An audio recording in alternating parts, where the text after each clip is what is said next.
What's good, people? Good morning, good afternoon, good evening, depending where you are around the world. Welcome to Uncle Chuck's podcast. This is my man cave. This is the place of zings, a place where I invite certain friends, guests to come over and share their opinions on certain topics, thieving topics.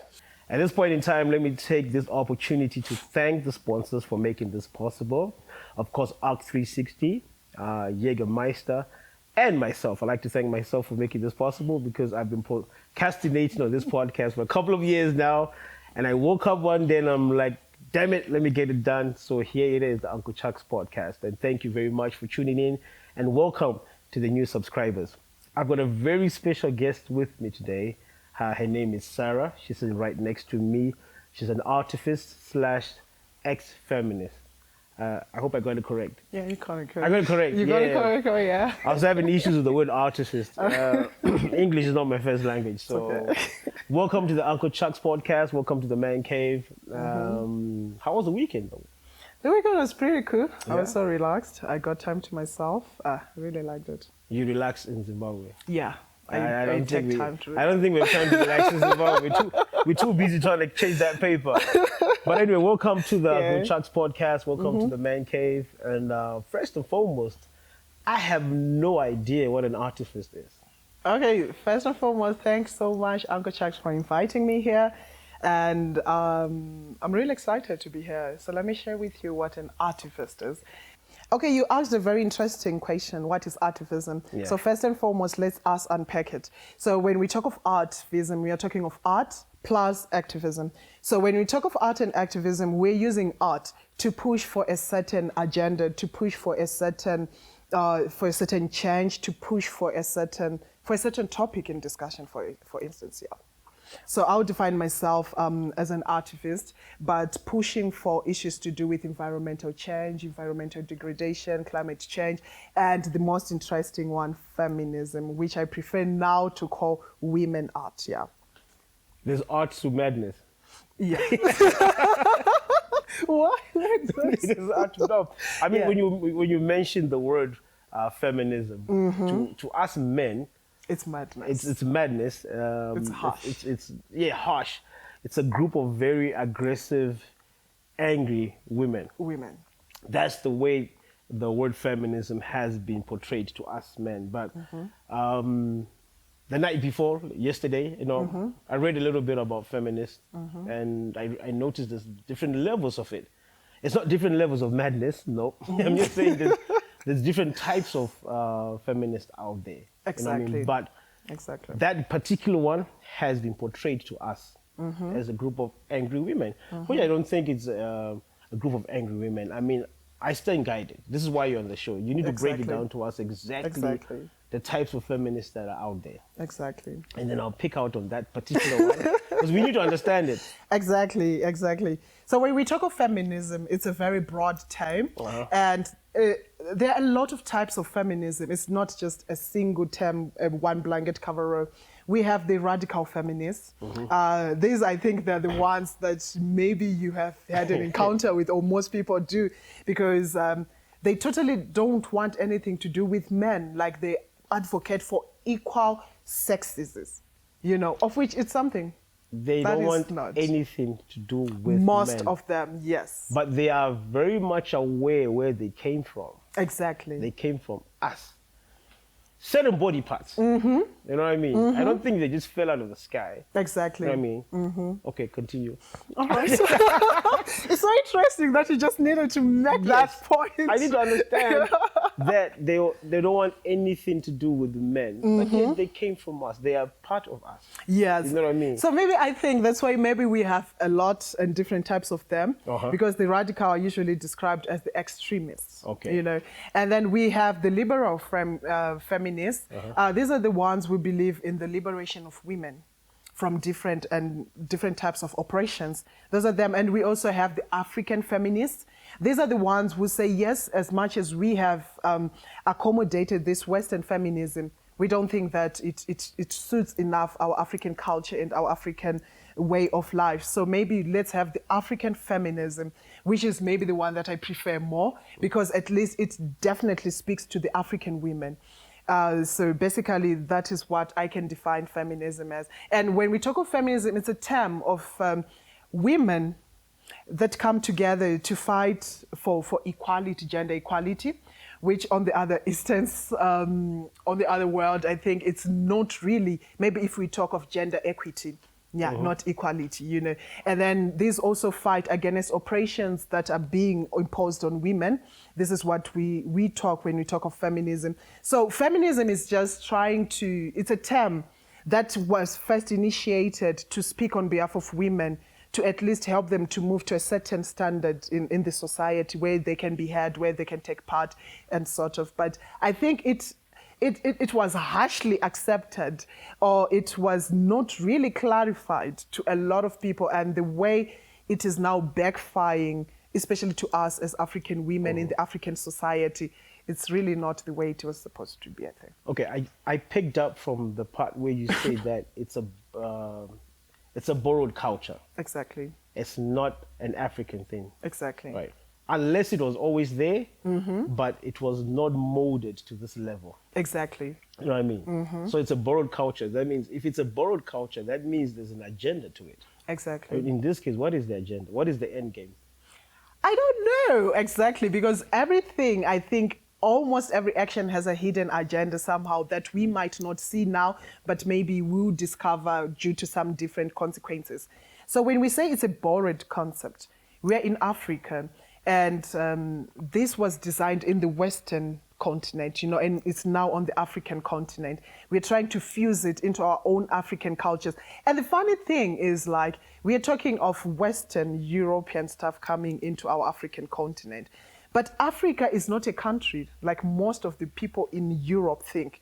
They say Africa is a country, Africa is just one country you're coming from. No, it's a continent. And we say it's a continent. We have different women from different countries expressing and experiencing different oppressions and different life experiences and different cultures at the same time.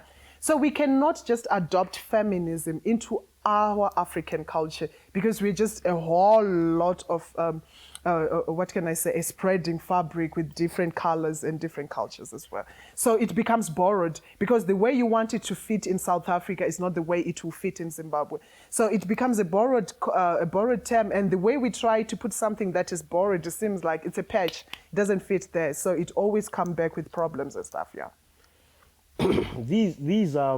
These radical feminists, let me go back to You're on them, yeah. Yeah, I'm on them. Because they're the ones who like to challenge men a lot. Exactly. You know what I mean? There's a certain level of respect Exactly. when you're speaking to the male. Exactly. You know what I mean? I'm not saying bow down or go on your knees, but there's a level of respect. We as men are the alpha. Men are the head of the family. Exactly. But the moment you become a radical feminist, then you also claim or want to be an alpha.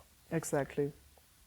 Two alphas cannot exist under one roof. Exactly. It's impossible. It's impossible. This is why there's the president, there's the vice president, you know what I mean? There's order. Exactly. You know what I mean? But the moment we have two alphas, there's a clash.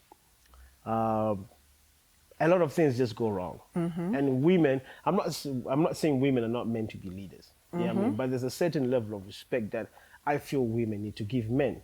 And also men cannot demand that respect. You have to earn it. You get me? At a certain level, you have to earn it. But then you've got these radical ones that have, they don't want anything to do with men. You know what I mean? Exactly. Do these guys have sex? Okay, that's a very difficult question. Because if you don't want anything to do with men, exactly, unless you got two reproductive systems organs that we don't know about. Exactly. You know what I mean? There's no way. I'm not saying that women cannot live without sex. I'm not saying that, but I'm just saying the moment you become a radical feminist and you cut out men totally, something really bad must have happened to you. Exactly. For you to reach that level. Exactly. You know what I mean? Some level of abuse which is unforgivable probably happened to you. Exactly. Is this the case with radical feminists? Is this the experience that they go through? So one thing from my own perspective and, you know, the experience that I've had, it's like someone doesn't just wake up one morning and say, I'm a radical feminist.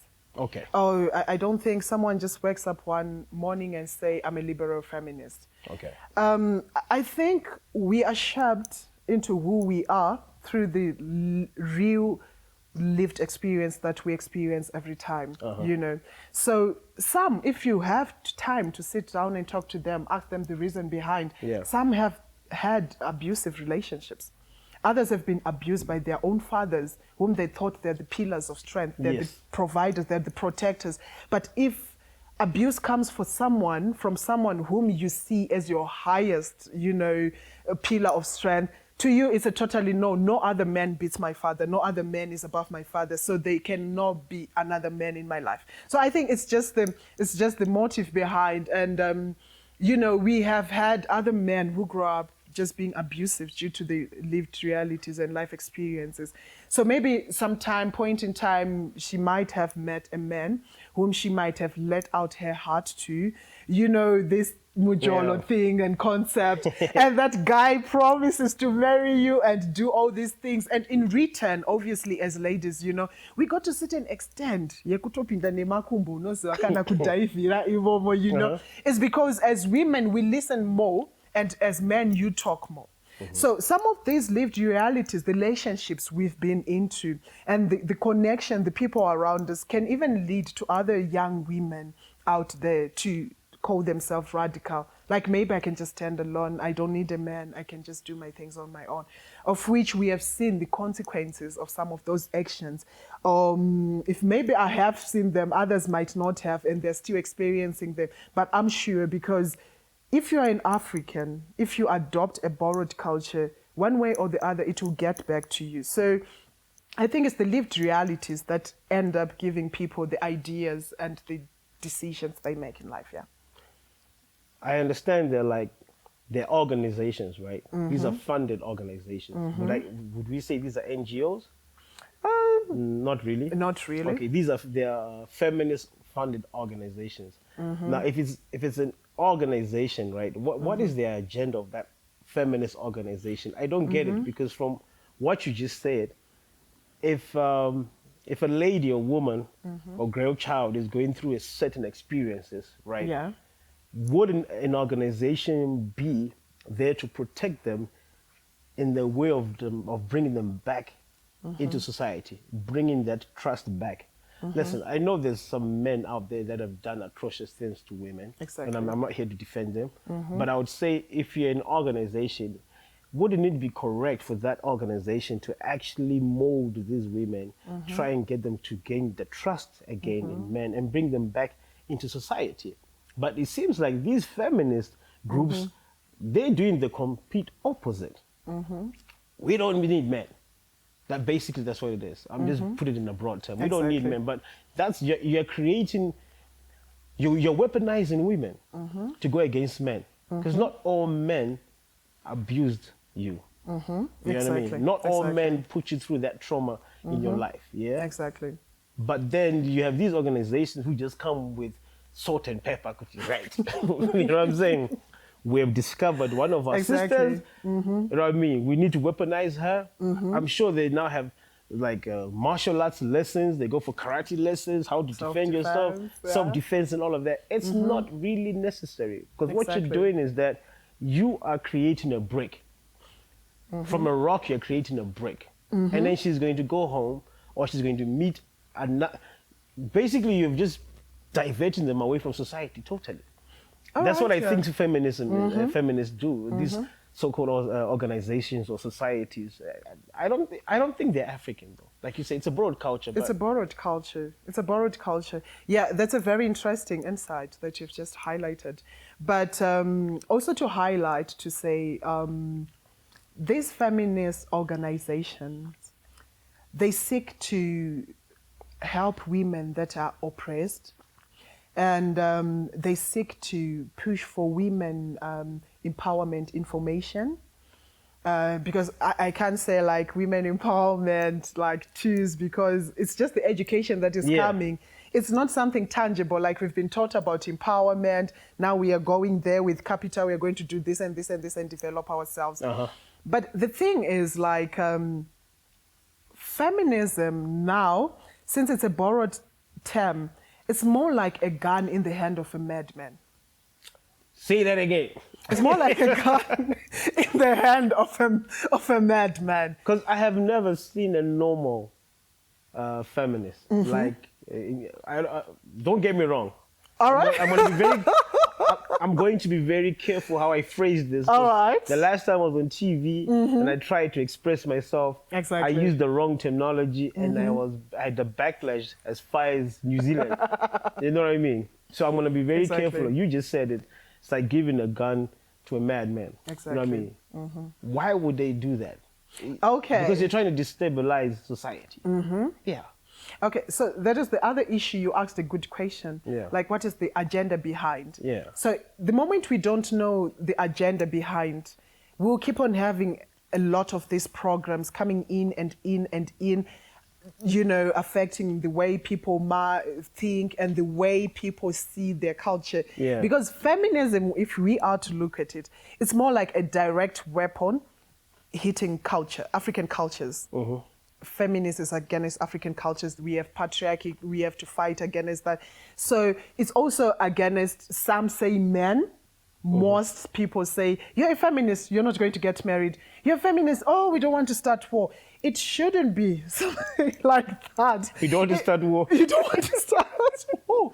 So what I'm just trying to say is, like, since it was a concept that was brought in order to push out the oppression, in order to fight the most of African cultures, it's receiving backlashes, a lot of backlashes. And why did I say it's also a gun in the hand of a fool? Because we have now witnessed a lot and increased of these feminist movements. But where is the boy child? Where is the boy child? You know, you are training me. I know my rights. These are my. But does the boy child know those rights you're training her to go and defend? You know, so that's why sometimes I opt for the African feminist approach, because it's like we are a patriarchal African country, African continent. We depend on each other. We talk of Ubuntu. So why can't we have the males as our counterparts when addressing such kind of issues? That's the feminist African way of approaching things. Okay. Because we know African country is more patriarchal. And there's no way we are just going to uproot all those systems and colonial system all at once. It's a process in its development. So why can we wear a big jacket and then it doesn't fit all? So we end up having conflicts. So the moment that gun is in the hand of an uneducated rural woman, an uneducated urban girl who's pierced with heartbreaks or mujolo, or had a father who wasn't caring for her, and without even knowing some of the issues behind that caused that, you just wear that jacket. I'm a feminist. My dad didn't take care of me. I had men. My boyfriend did this. I had men. No, that's not the reason. The best thing is to find solution. And it has such a to musoro uteme, you know. So we have to dig deep, I mean, and then go back to the origins of feminism. Where did it really originate from? You know, then you see it's a concept from the Western white women were sick and tired of sitting in their homes, but they now needed something more. They needed to go into the offices. They needed to drive these cars that the men are doing. But they had a peaceful life, enjoying their luxury, but also enslaving black African women. They're the ones who were working for the white women. So when we had the white women coming up with feminism, equality to sexism, equality to opportunities and stuff, well, yeah, but which opportunities are you talking of? Freedom from oppression. For them, oppression was being told to sit comfortably at the home, everything is coming. But for the African women, oppression, we are talking of these bullets that we have the gender mutilation happening, early child marriages. These are the kind of oppressions that we actually want us to be liberated from. But the white women just wants, you know, liberation from staying at home, get something better to do, drive cars, stay in the office, make decisions in the parliament as well. So you actually tend to see that the term feminism, its origins are the ones that we're supposed to look at, where the origins also considering the African women when they were being crafted and stuff. But you see, no, it didn't even consider most African women. but then it was pushed to the African continent, and it's now a jacket that we are now forced to wear and fit and vibe with the Western culture. So it will always create problems. We'll always have a lot of these suicidals going on. Just like now in Zimbabwe, we have a lot of male suicidals going on. Really? And we have a lot of depressions going on. You know, we have a lot of issues of women bringing in boyfriends in their house. You know, I just don't know. People are complaining women have a lot of power now in our hands and stuff. Hold up a minute. Women bringing boyfriends into their house. Yeah. And where's the man? He's just sitting there watching this happen. No, he's not there sitting watching this happening, but maybe somewhere out there. You know, our economic situation, you're hustling here and there, and it's really hard. This is bad. This is really bad, and it's all over in the social medias these days and stuff. But it's more like women organizations are now more flooded than the men organization. Well, you know what? It all started with this this women empowerment thing. Women empowerment You know what I mean? thing, I'm doing this because it's a ticking bomb. I mean, it's a time bomb. It's ticking, and I feel like some women have used this to their advantage. Exactly. This whole women empowerment thing. Exactly. There's personal agendas behind it. Exactly. A lot of personal agendas behind it. And we even have women feminist gatekeepers, a term originating whereby we have these women who have called themselves the feminists. They've achieved the power, the position of power. Because I think it's all about positions of power. Yeah, of course. Yeah. It's all about different interests and positions of power. But when they get those positions, you know, they now have to push back and push back other young women coming up. Yeah, block them well. basically. Yeah. This is happening in the civil society, women civil societies, where women are supposed to be holding each other, women hand up. So I feel like whenever something is borrowed, basically what you're saying is that women should not be given too much power. In other words, too much power in the wrong hands. Yeah. It's really dangerous. But overall, women should just not be given power at all. Not at all. That's what you say? Not at all. No, I'm like, there is an extent. You guys don't know what to do with it. No, we know what to do with it. If you've got a gun in your hand, that doesn't necessarily mean that you must always squeeze the trigger. You know what I mean? There's a discipline. There's a trigger discipline. Where, you know, when you're holding a gun, when you're like this, it means you're about to shoot. But when you're like this, it means you're ready. But I feel like if you give a woman a gun, they don't even understand the amount of power that gun has. They just want to squeeze it. You know what I mean? From this conversation we've had so far, that's what I picked up. That apart from the fact that you guys are very emotional, women are very emotional. So when someone is given power, and it's very emotional. And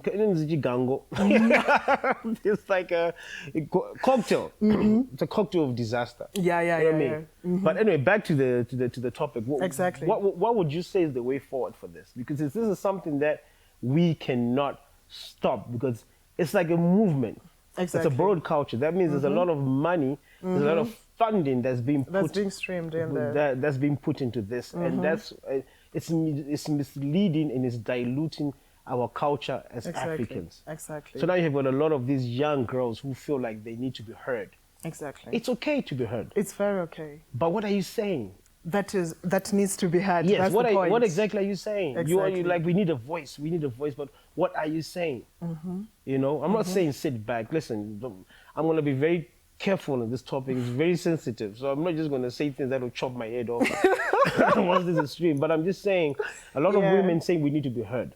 Exactly. Fair and fine. I mean, the torch has been lit. There's now equal rights. Exactly. You know what I mean? I hope you guys can change your own car tires. You know what I mean? Or My brother always mentioned that. Yes. Talk of gender equality, change your car tires. Change your car tires, change the light bulbs. I know there's women farmers out there. Yes, exactly. We applaud them for that.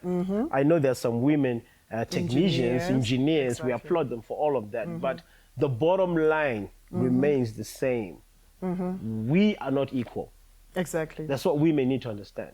We are not equal. You know what I mean? The moment I feel women understand that, we will live a peaceful life. Yes. Because very few men like myself can embrace it. Exactly. I can sit down and have an argument with my wife, and at the end of the day, we can laugh it off. Or if we don't agree, we might be pissed at each other for a couple of days. You know, we might not talk. The meal might not taste as good as it used to. You know what I mean?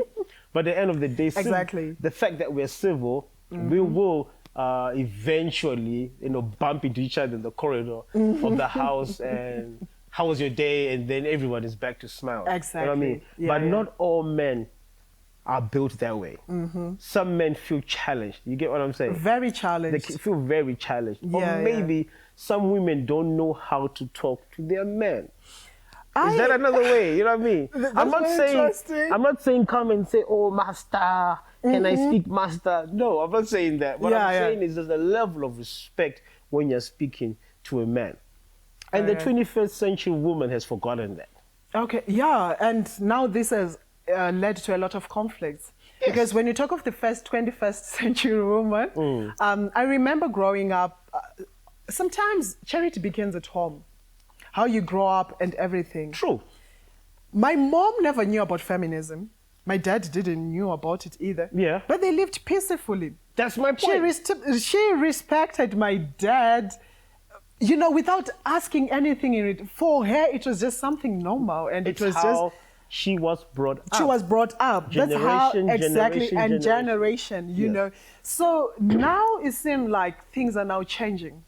So you grow up in a family like that, and I'm coming from, you know, social media defines how I dress, how I eat, how Yes. I talk, my Yeah. rights. I have my rights and my equality. And then I meet someone like you. That's why you even see we have this big problem of relationships and marriages not lasting, increased divorce in Zimbabwe. Yeah. Because we are living on borrowed terms. On borrowed concept, you know, the social media is defining how a modern woman should be dressing, should talk to her husband, should be treated, especially the treatment part now. Yeah, so what I'm now saying is like the boy child grow up seeing his mom doing this and this, and now he gets married to a young feminist who's like, I have my rights, we are equal, you cook, I cook. It's a borrowed concept. That's not how we were raised. It's not where we came from. So it's something that we always continue keeping up and building up conflicts, between the two genders as well. I think these feminist organizations, these societies, I think they need to be re-looked at. Whatever information they're disseminating down Into to the young to the people. young, we need to look at that because you're weaponizing these young girls and they don't know what they're getting themselves into because they've become very loud and they become very vocal. Exactly. And hence, by nature, men were aggressive. Exactly. You know what I mean? We're masculine. It's in our hormones. We're fighters. You know what I mean? Now, you can't have a conversation with these 21st century women because Exactly. they become also more aggressive. Yes, they become more aggressive. They become more loud. Now, you can't have two loud people in one space. It doesn't work that One way. has to calm down. In this case, it's not me because I'm the alpha. The woman has to calm down. You know, and sometimes they say that it's a trick that I used to notice my mom used to use on my dad. Even if she knew that she was right Exactly. and he wouldn't admit that he was right, she always knew how to talk to him. Exactly. You know what I mean? Or admit she's wrong in front of Yes, the kids. yes, she would Exactly. admit that she's wrong in front of the kids. She'll probably go for a couple of days. She won't forget it, but she'll go for a couple of days because she knows her partner so well that she knows when his cycle. You know, there's a time when Ato Zorora, when he has calmed down, and then she knows when to strike. Exactly. Women nowadays don't have time for that. Patience, nah, they don't have that. Exactly. Whilst the exactly. iron is hot, dubula. You know what I That's mean? where it went. Dubula, you know what I mean? I so get now it. there's resistance. It could have been a very small issue. Exactly. And usually it's the petty ones that spark more energy. The little Exactly. small petty issues, you know what I mean? So these feminist organizations, like I said, the societies, they might want to relook at the content that they're shoving down. And listen, educating the woman and empowering them, it's okay. It's okay. Perfect, we applaud it. Yeah. But you need to understand the kind of person you're empowering. You know what I mean? There's levels of power. You can't just give ultimate power to certain people. Just like I mentioned. They don't know what to do yeah, with it. Yeah, exactly. Exactly. mean? Because we talked of the issue of oppression. Yes. Like we all are women, but we face different oppressions. True. The way I call oppression as an urban lady is very different from what a rural woman defines Yeah. as oppression, you see. So I feel like we cannot just cover everyone up with the same blanket, but at least if we have sectors, what is it that we are impacting in these women? Yeah. I don't have a problem when we have a whole lot of feminist movements in my country, but helping these ladies to develop themselves and empower them economically. Yeah, because Exactly. at the end of the day, Exactly. I like the way you just brought it up. Uh-huh. You know what I mean? You have to empower them. You have to give them the right weapons and the right Yes, tools. Because exactly. you take them to these workshops. You go to Vic Falls for the weekend. They're singing. After a week, she comes back home. I think we had this conversation. With nothing. Yeah, We had this exactly. conversation Yes, before we yes. started filming. She comes back empty-handed. She's a married woman. A married woman. Exactly. And she feels empowered. You know what I Empowered, mean? exactly. And now, I to charge her. Exactly. I to charge her. And he's also charged already. Where have You know you what I mean? been? Where You have bought you been? nothing. It's like, no, Anzi, A, B, C, D. The guy will just look at you and say, what did you? You know what I mean? Next minute, Mba marugulira. You know what I'm saying? Now that comes the question, like, if these feminist education are now leading to increased gender violence, which means there's a problem. The problem is you empowered the wrong person. Exactly. There's grassroots to this. Exactly. I mean, you have to, it's called what? My baby steps. Baby steps. Yeah, slowly. Don't force feed them. No. Can I use teaspoons first? You know what I mean? It's like you can't just start chewing steak when you got no teeth. Exactly. You know what I'm saying? You know what I mean? So you don't Yeah, force yeah, feed yeah. them. Like I said, I really want to sit down with one of these feminist organizations. I want to really know what, apart from empowering the girl child, Exactly. you know, we appreciate that. You know, we're not saying all men are holier than thou, but at the end of the day, equality is good. Exactly. I'm for equality. I'm but for equity. Yes. At the end of the day, there has to be a balance. Exactly. You know what I mean? In the household, there always has to be a balance. There's always have to be a balance And this- because, yeah. Now that the feminine, like, I would have said this from a male point of view, we don't look at the word feminist as anything good. To us, there are problems. Exactly. They're poisoning our women, they're Their poisoning anger, our children. exactly. And they're coming home and they're being vocal and they're trying to be the man of the house. Exactly. And it's not, I don't think that was the main agenda in the beginning. Yes. Something went wrong. Exactly. Something went wrong Yes. because even I'm also an international researcher. Okay. You know, when I've been doing part of my research, the feminist initiators are actually complaining that we are now in the third wave of feminism. Oh, so you guys are fighting amongst yourselves already? You know, like the concept of feminism, they're saying when we introduced it, So- it was smooth flowing. Sagapane confusion already. Now there's the second wave, it's smooth flowing. And the third wave, I think the third wave is also the one causing problems in Africa. Because in the Western continent, when they introduced the concept, it was flowing. Define the first, second, and the third wave. Okay, All right. so let me tell you an interesting example. Okay. Makua, Gossip. Kutsina. right? You tell me that guy told me that you are dating him and another guy, you know, and then you went and tell someone like, no, that now you're on the third wave now. That guy said she was dating him and another 4 guys. So it's like the more the concept is growing, the more the concept is being passed from one another to another, it's now becoming all biased. Okay. Because I think when it approached the African continent, that's where the problem starts. Because we're a continent with different cultures. The way it is going to be appreciated in South Africa is very different from Botswana or from Zimbabwe. Yeah. So I think the way the concept was accepted and integrated into the community and into the societies, especially in Zimbabwe, it's a patriarchal society. Yeah. But chikuitika ndechekuti kumba uko patriarch iriko. We grow up there, the father is the figure of the house, and we cannot outdo that. Yeah. Because the moment we are now trying to change things, there are now violent conflicts and a lot of loneliness and depression among these so-called feminists as well. Because at the end of the day, you need family. Because we are Africans, Ubuntu, we are because you are. We are always family and united just like that. So it always brings back that problem of conflicts within the family, issues of loneliness and stuff. So the moment that borrowed concept was now integrated, you know, what some other people in Shona say, it's not theirs. That's why they're not really taking good care of us. But I feel like when the Westerners started this feminist movement, they had something idea and a hidden agenda to achieve. Which is, I strongly feel, was to destabilize society amongst amongst the blacks. Exactly. You know what I mean? It's a yes, I said it. It might sound racial, but it is. You know what I mean? They came and they just put the wrong ingredients in our soup.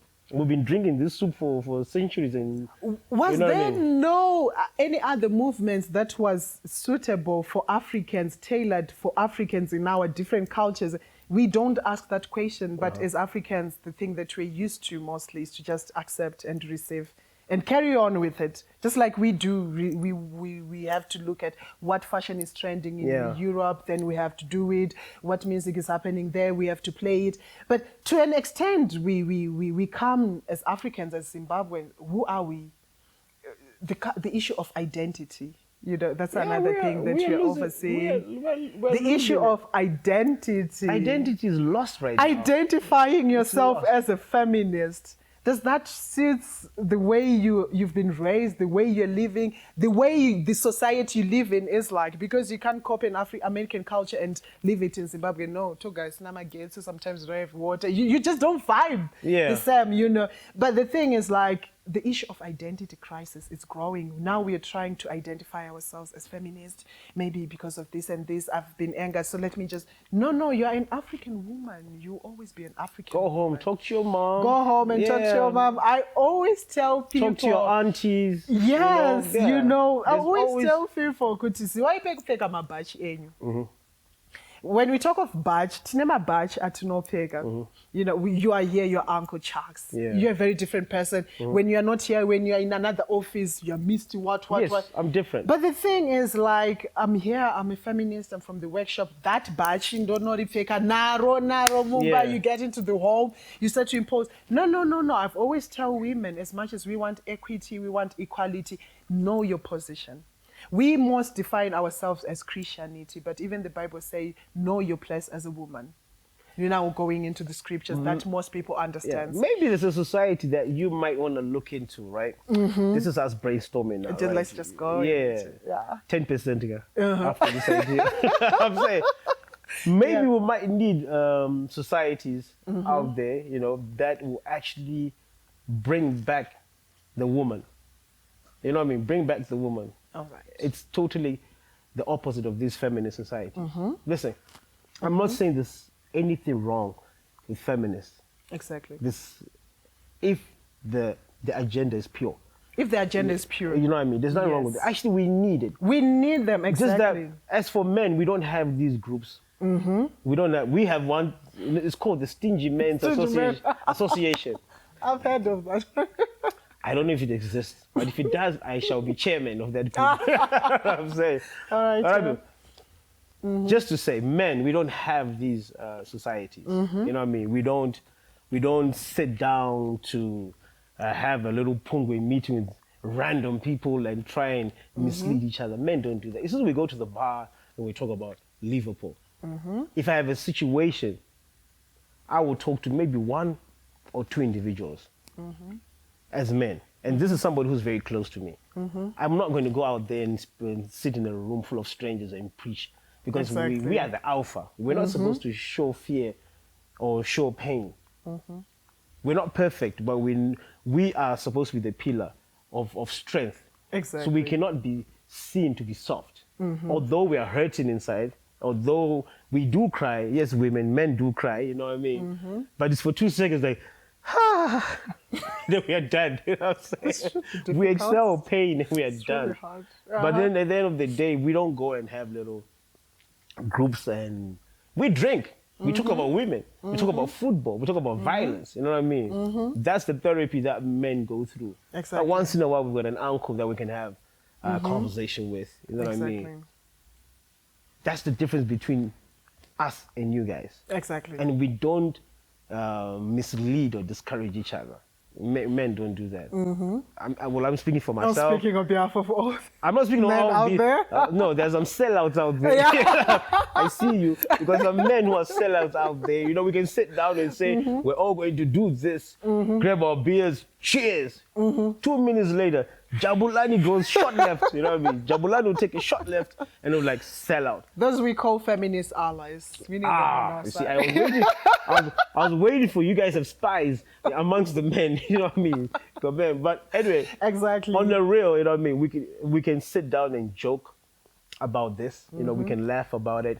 But deep down, this is very dangerous Exactly. Very for the dangerous. future of a nation, as the world as a whole. Exactly. These feminist societies, I think they need to be observed. Government needs to take a look at them, because they're weaponizing the girl child. Exactly. You know what I mean? Exactly. The girl child is losing respect. Then you asked Yeah. a very good question. Yeah. Let me hold you right This there. is why they get tubulad, you know what I mean? You know what I'm saying? This is why some men just lose it, because you're trying to have a conversation with them and they're talking back, and you know, and there's the finger thing. Oh, you're looking at her like, you know what I mean? Shut up. You know, shut up. I know, maybe it's a way of them really expressing everything else. No, but calm yourself a bit. Exactly. I'm not trying to be perfect. I also lose my temper sometimes. Yeah, you know what I I mean? know, But I then know. to a certain level whereby I'm mature enough to be like, you know what? I was wrong. I need to go back and apologize. And if you cannot apologize, we have our ways of saying sorry. You buy gifts. You buy chocolates. You crack a joke that's not funny. You know what I mean? But you're trying. Oh, But in Mimi, Vaskana, women. yeah, you mentioned something very interesting. You said, what can the society do? Bring that woman, you know, back. Which woman are we talking of now? You know, it's funny thing that... Oh, she's gone. There's no point of no return. They're gone. Okay, the other point that is very interesting that I've observed is like African women centuries ago used to exist peacefully and with their respect and position in the community and society, even before the introduction of feminism. But we have never had stories of these women. Why? Because their stories were not documented. You know, we have an issue of undocumented heroines, undocumented fierce women. You know, we talk of Shaka Zulu.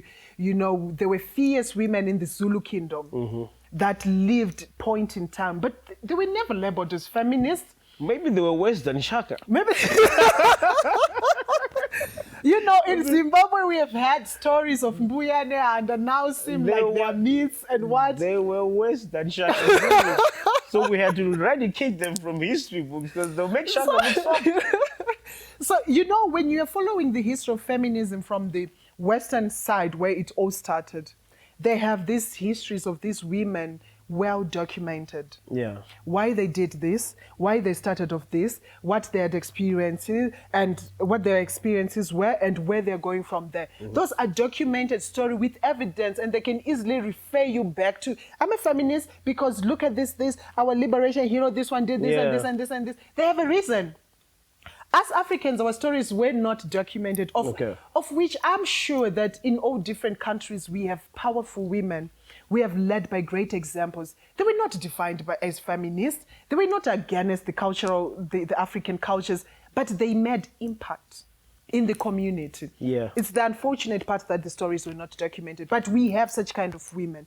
So is it not possible, even for us young women, you know, to resemble the African women we are, not using these borrowed terminologies, which will create problems for us tomorrow, and being that women? Well, but I don't know. But sometimes I think it all goes back to love, because these questions of equality that we always have, the main root is love. Because sometimes when you are in love, when you do things out of love and know what you are doing, I don't think something comes as labor.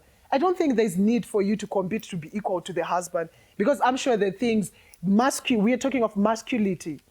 Many are naturally muscular, and we cannot do things that you can do on a natural basis. So that's why I'm for equity, not equality, because when we say we are equal, it's a lie. We're not equal. But maybe equity, gaining the same opportunities maybe here and there, but not equality. We are not equal, men and women. The moment we try to be equal, I think we are now trying to redefine what this... No, I mean, equality can always be defined in so many different aspects. Yeah, You get me? Yeah. But we all sit in the same classroom. We all did the same exam. Unfortunately, you failed and I passed. You know what I mean? And or vice versa. Exactly. You know what I mean? Equality is always there, but to a certain extent and to a certain level. You know what I mean? Exactly. We might, yes, revisiting the whole. It's like I always believe, like sometimes when there's a situation and we are failing to reach logheads, just press the reset button. Reset it. Yeah, reset it. Go back to the genesis and find out how our elders used to live, how our great grandmothers used to respect our great grandfathers and stuff like that. Like you said, some of these things are not documented, but feminist, I'm for it, I'm against it. That you can always take the positives. Yeah, obviously. And also going back to that point, we have had organizations which support feminist movement around here in Zimbabwe. Is it? Yes, we have had them. Hey, we have had these organizations, right? But I don't think it would be fair for me not to give credit to others, because I feel like there are others out there who are doing the right thing. With a right agenda. Definitely. Yes. But even though I would also, speak to most of these feminist organizations, that what a woman needs mostly is economic empowerment. For her to go out there, for her to speak something sense, for her to be listened to, because we all say, I have a voice, for that voice to be listened. Who are you first, by definition? True. Are you an empowered woman? What is it that you're going to tell our kids that they will learn from you? Or you just walk up and like, I'm saying this. No. So the moment women are taught to be self-economically empowered, now I think we start to move. Definitely. Let me just take you to this corner one. My dad have always taught me to whenever you go out for a date, carry extra money. Even carry money for your bottle of wine. Say that again. Did you hear that? Say it again. Anzi, Nasera. Are you listening? Exactly. Anzi, Nasera. When you go out on the date, women of I Harare. think we need that conversation on and off. Women of Harare, Anzi, Nasera. This is what she said, not me. This is what her dad told her. Carry something. Exactly. Kind of 20 or 30. Exactly. You know what I mean? Something. That's a topic for another conversation. What I'm saying. Why? Because I'm against gender violence. Yeah. And that is how sometimes it starts. I go out with a guy. He spoils me. He has everything. To me, it's already a debt. That's how I take relationships. There's some intentions behind it. There's some intentions behind it, because I've been in the workplace. I've seen how tough it is to get $1, to work for it. You can't just offer me for free. So the thing is, I've been also to Europe. Chowing my money for free. No, it will always come back, And I've been experiencing the European lifestyle. Yeah. No, when we say we're going for coffee, carry your bags, I carry my bags. The bill comes, we share the bill. Yeah. You've put your own fear, I've put mine. Then that's it. Yeah. Those kind of things reduce gender violence, which as women we're still fighting today. It starts from that process. It starts also from that process. Others turn out to now, I'm a feminist, I'm this. But it also started from that process. So the thing is, when we talk of equality, let everything be equal. True. As a young feminist, so now we define ourselves 21st century. Carry money when you go out. Carry money when you go out. Let us be equal. Let us be equal. This is the equality we're asking for. This is the part I like. Yeah, so if you cannot buy me coffee, if you cannot also buy me beer, don't talk of equality. Hey! No, why talk of it when you cannot... No, it's just a point I'm trying to share with young ladies out there. I love it. That you're now being stuck in some of these relationships Yeah. as young feminists, as empowered women. But as you're not even, you don't even know what you want. You don't even know what you want, because if Yeah. I know what I want, I know I'm going out with Uncle Chucks today for Mm-hmm. lunch. He's going to pay half of the amount. I'm going to pay half of the amount. Bye. I don't owe you anything. You Yeah. don't owe me anything. The next time we share the bills. Yeah. Last time I took you for lunch, you think that was for... I'm not your father. You know where the violence is starting from. Urubi. So when we talk of equality, when you talk of feminism, it pushes more on equality. Yeah. So let us not just brush everything off. Yeah. Let everything be equal. Yeah. Now we'll be talking. True. Yeah, that's just yeah. I really enjoyed this conversation we had. Ladies and gentlemen, my guest for this week, Sarah, she came through and she shared some knowledge on the whole feminist thing. I've been educated today. I'm sure a lot of you people have. But from this conversation that we've had, please take out the positives. All right? Take out the positives. Don't dwell too much on the negative. Exactly. This is a conversation. It's an open forum. Follow me, Uncle Chucks. My social media handles on the page right now. Actually on the screen, sorry. Right now. Which are your social media handles, by the way? Sarah Kuvenguhwa, yeah. Find me on Facebook, LinkedIn, and Instagram, yeah. All right. So it's been fun. She's going to be back. She's oozing with so much knowledge concerning women.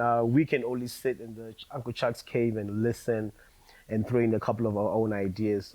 Thank you very much for making time for me. Thanks much to you too. Yeah, thanks for the sponsors, Jägermeister, Arc 360, and myself. This is so fun, Didka. So I like that part. I'm thanking myself and Thank yourself. those who just subscribed.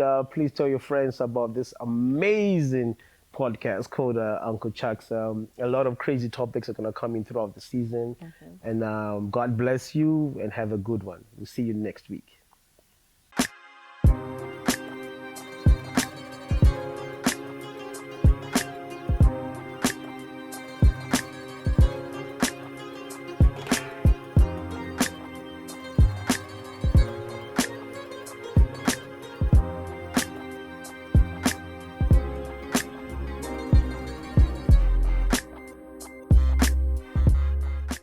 Good?